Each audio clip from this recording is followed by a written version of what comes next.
here is a transition for you. Ooh, good. Tell me. Speaking of the Kim Kardashian butt. Yes. Her ex, Kanye West, has a different wife now. Bianca. They may or may not be getting a divorce. There have been rumors and reports that they are, but unconfirmed. But before Kim, I think, and before Bianca, there was Amber Rose. Yes, Amber. Who wound up speaking at Trump's RNC.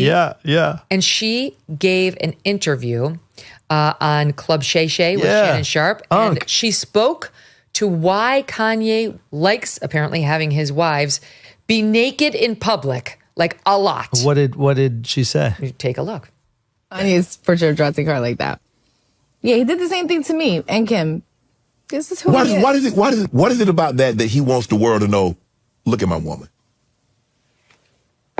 We can see. He wants other men to want his woman. That's what he's into. He likes that. He likes that men are like drooling over his woman. That's what he's into. Yeah, he wants all his friends to want his girlfriend. He wants everybody that when you walk in a room, that his girlfriend or wife is the most desirable in the room. She the baddest bee in the room. That's what he likes, yeah.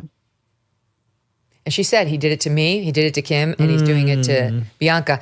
What do you make of that? Like, that seems so odd to me to want everybody to admire your woman so much you want her to go out naked in public. Yeah, it makes me question like if he really likes her or if she's just a tool for his own validation. Right, to get attention. Yeah. Yeah, Kanye's I'm just like exhausted by it, to be honest. Like he's so exhausting, but he's so good at getting attention. Yeah. Like I'll just be so annoyed by him and then he'll like tweet a couple things and I'll be like, holy shit. Did you see all the porn he tweeted? No. The Super Bowl weekend? Oh my God. So all my friends were texting me like, don't go on Kanye's X feed, which of course you got to do. You go immediately. Of course. Like, what's he doing? Yeah. And I could not believe my eyes. Well, he's actually posting porn. I don't think it was him. Yeah. It was a black man and a white woman in the videos without the faces in most of them. So I'm not sure. Yeah.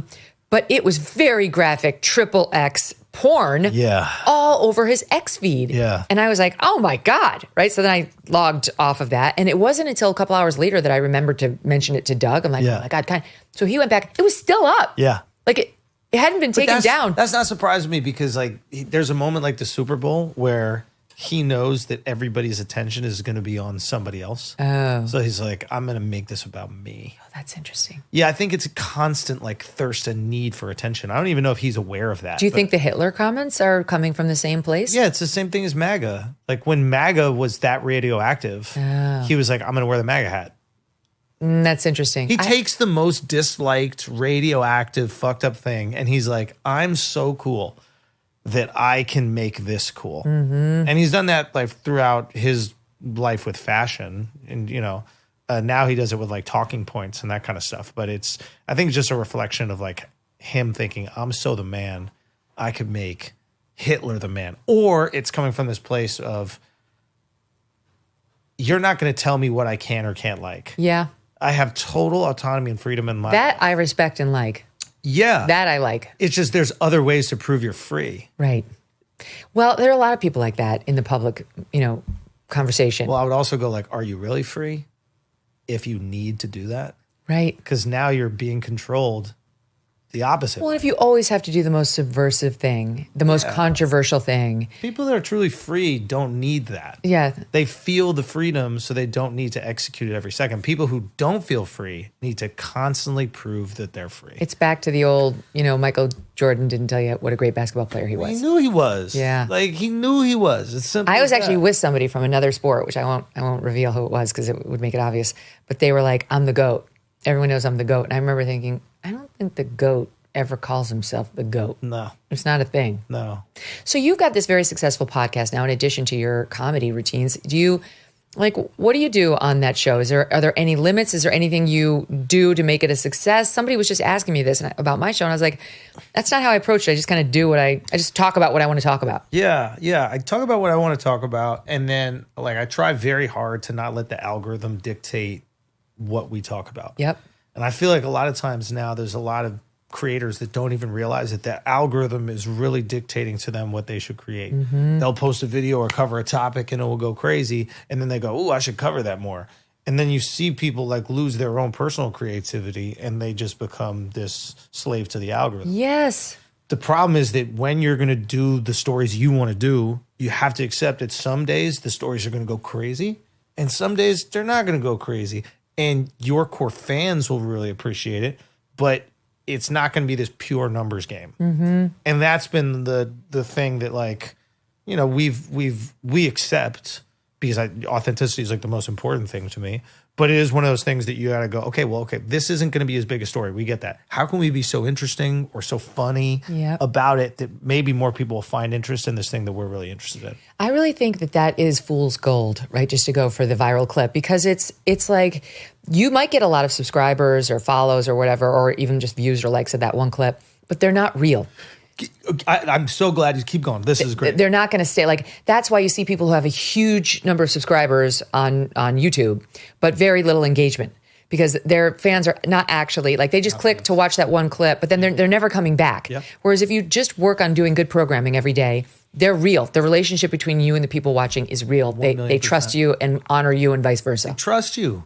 They're here. And if you really care about something, there are people watching right now that might not care about it at all. And the fact that you do, they'll give it that little second, they'll give it that minute, and they'll be like, okay, maybe I should care about this thing. Right. I see this all the time. It's like, and this is kind of like where you can see the grift a little bit, where there are people that sometimes are popular because there's great social utility.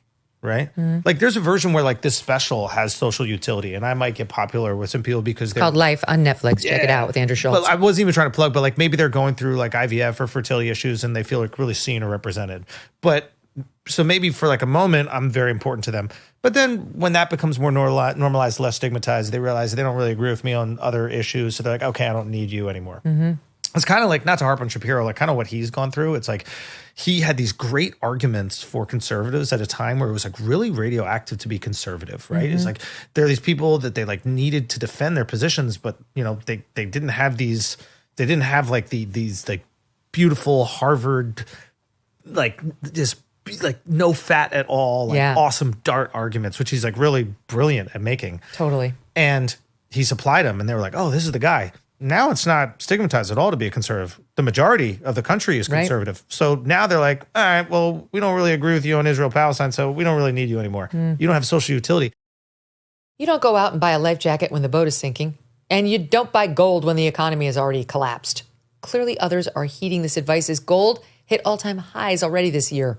It's not too late for you, too, and you could have Birch Gold help you diversify into physical gold.